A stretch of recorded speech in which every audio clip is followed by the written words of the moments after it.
Bon dia, avui anem a preparar cargols per fer-los a la llauna, però també es poden cuinar. El primer que tenim que fer és que els cargols vius, evidentment, tenim que netejar-los i treure tota la bava.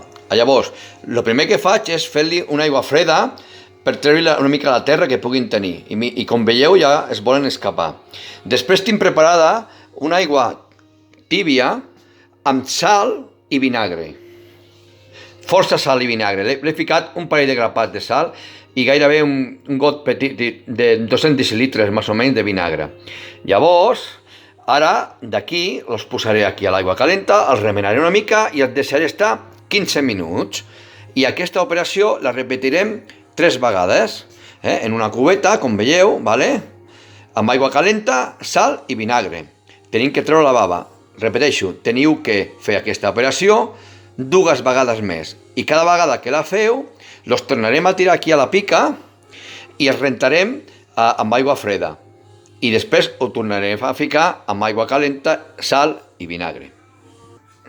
Ara, com veieu, ja els he passat a la cubell i ja a l'aigua calenta, la sal i el vinagre el que fa és que, per un costat, les obliga a sortir de la clova i a la vegada la pell aquella que hi ha a la clova perquè puguin o no sortir s'estova i llavors ella mateixa va sortint.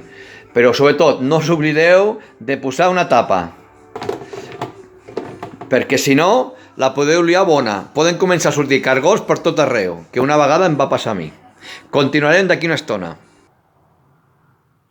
I ara, després d'un quart d'hora, agafarem els cargols, els llançarem tots a la pica de vegada. Veureu que queda com una bava. Netegem una mica la cubeta, lo tirem i tornem a ficar a la cubeta, com us he dit abans, aigua calenta, sal,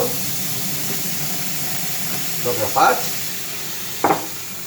i vinagre, força vinagre.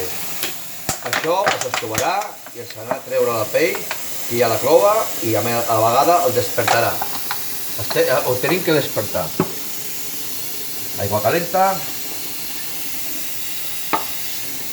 no molt calenta, sinó tèbia calenta. Ho deixem aquí i ara, grapat a grapat, amb aigua una mica més freda ja,